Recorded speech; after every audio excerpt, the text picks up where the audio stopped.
Speed news के पेश करदा हैं Prince majestic wedding mall, SYJ complex, चार मीनार।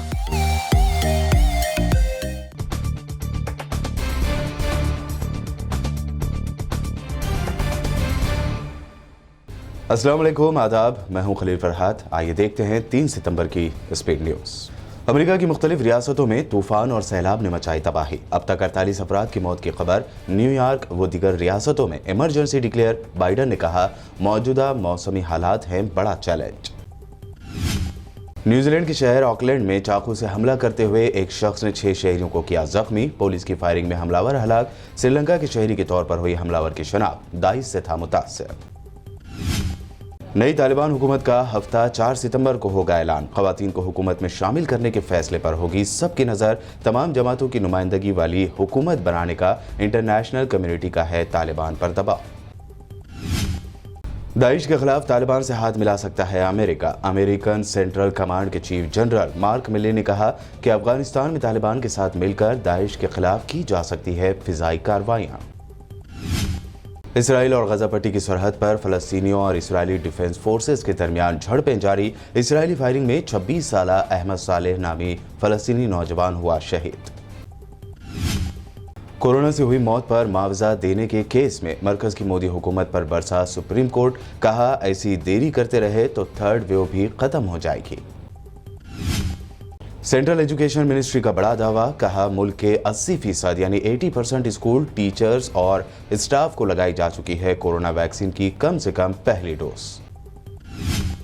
सुप्रीम कोर्ट से ममता बनर्जी को भी लगा झटका। यूपीएससी को नजरअंदाज करके डीजीपी को तकर्रुरी की इजाजत से मुताल्लिक ममता हुकूमत की अर्जी कर दी गई मुस्तरद।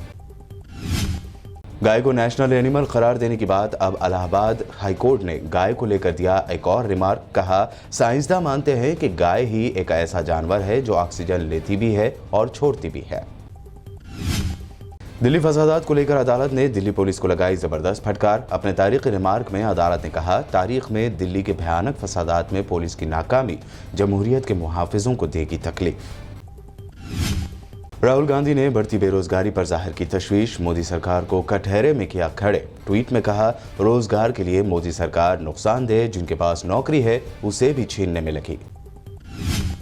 मोदी सरकार की मोनेटाइजेशन प्रोग्राम पर पी चिदम्बरम ने खड़े किए सवाल। कहा, फाइनेंस मिनिस्टर चाहें तो मुझे लीज पर 99 साल के लिए दें अपना घर, कागज रखें अपने पास।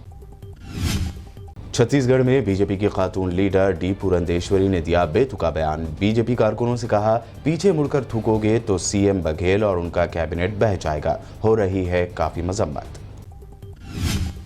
फिरोजाबाद में बुखार से हालात खराब, महलूकिन की तादाद हुई 50। यूपी में योगी इंतजामिया बुखार को कंट्रोल करने में हुई फेल।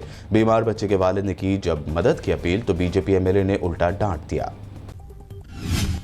दिल्ली असेंबली की इमारत में मिली तारीखी खुफिया सुरंग। लाल किले से जाकर मिलती इस सुरंग का अंग्रेजों से बचने के लिए फ्रीडम फाइटर करते थे इस्तेमाल।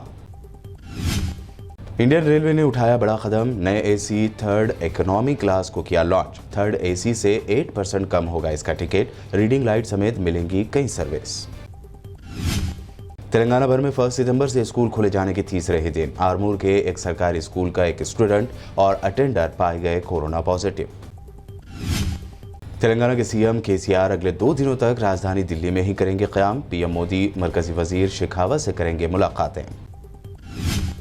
पुराने शहर हैदराबाद की तारीखी मीर आलम मंडी, जो कभी शहर का एक बड़ा कारोबारी मरकज था, इसकी अजमत रफ्ता और साबिका शान व शौकत को जल्द किया जाएगा बहाल। एमपी बैरिस्टर असदुद्दीन ओवैसी ने मीर आलम टैग, चार मीनार के मुख्तलिफ इलाकों और मीर आलम मंडी का किया तफसीली दौरा। शहर हैदराबाद में कल रात होने वाली तेज बारिश ने निचले इलाकों में रहने वालों में दौड़ाई खौफ की लहर। अगले 5 दिनों में भी इसी तरह तेज और मूसलाधार बारिश का है इम्कान।